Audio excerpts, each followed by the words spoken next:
Vlog mga master. Meron tayong tanggap na Gamdias. So mapapansin nyo sa screen, ayan o, black screen lang siya. So try natin to repairin. So nag-supply tayo ng 14.15 volts. Ayan. Ayan o, wala siya no. Try natin to i-bypass. So Gamdias na naman. Pare-pare siya ng mga panel, si Envision, Gamdias, MSI. So puro ganyan tanggap natin dito sa Judges Technique no. Sa mga nagtatanong pala magpaayos, search nyo na lang po sa Judges Technique sa Google. So marami, may contact number tayo doon, and yung pesto natin nandoon din po. So umpisa na natin to. Ayan mga master, ayan o. I-supply tayo 14.15. Ayan, binuksan na natin si unit. Ayan yung unit, diba? Mapapansin nyo, wala siyang display. So check natin yung supply. Yung supply, papansinin nyo siya, may 14 volts. Pero itong fuse nya, yung fuse nya wala. Pero bihira pumuputok yung fuse na yan mga master. Kalimitan yan pag pumutok tong fuse na to, meron tayong pinanggagalingan na short. So ayan. So try natin na check-in tong kanyang panel board. Tatanggalin muna natin sa saksak. Ayan. So continuity tayo. Caster mode. So body ground. Then check natin tong ano. Ito. Itong positive line. Ayan no. Sa positive line niya meron siyang nadidetect na short. So ito yung ating 12 volt supply or yung BCC. So pagka chinek niya siya sa kanyang fuse, kaya pumutok si fuse kasi nagkaroon siya ng short circuit.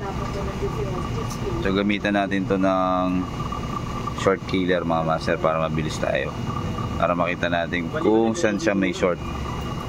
So set up muna natin sa ating microscope.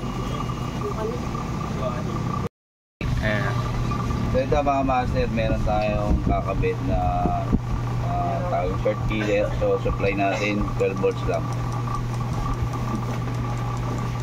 Lagyan natin sa 12 volts. Yan, pwede yan, 12.8. So 12.8. So pansinin nyo ito mga master, ito yung ating fuse. Ito yung ating BCC no? So dito tayo mag-i-inject kasi pumutok na ang fuse. Kasi ito yung supply na ating 12 volts. Ayan, mapapansin mo yung red na yan, yung wire na yan, papunta yan dito sa fuse. Ayan. So mag-i-inject tayo ng short killer. So pagkakalin nyo yung BSA mga master, lagyan natin siya ng flux. Lagyan natin kung saan siya kakaroon siya. Lagyan natin saan siya uusok.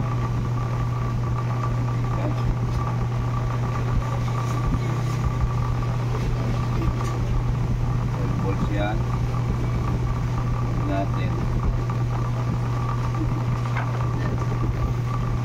Natin kung malalusok. Pag hindi nalusok yan, sa iba yan may short.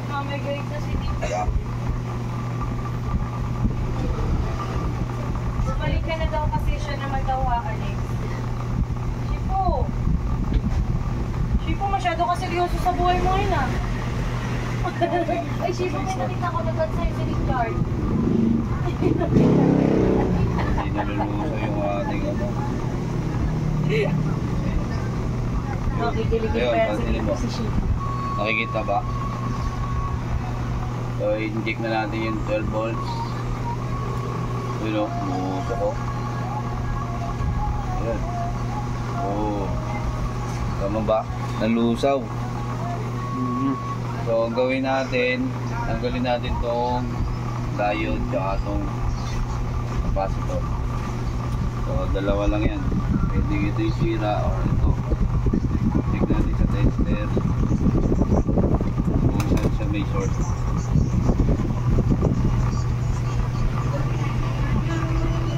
Ayan, makapatin nyo yung tester natin. Shorted. Pangat natin to.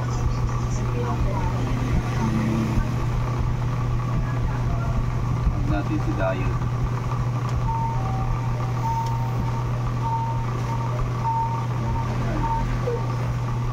Natin ulit kung may shorted.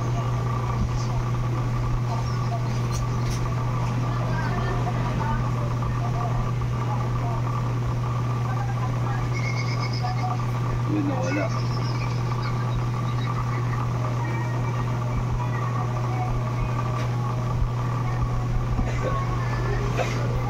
Yun natin.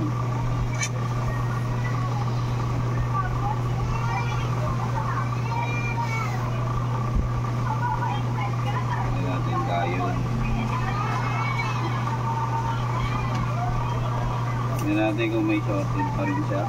So, injikan natin ang supply. 12 volts. Oh. Master, nandiyan yung charger mo. Ayan, oh. So, wala na siya. Pag naingay ka, ibublog ako.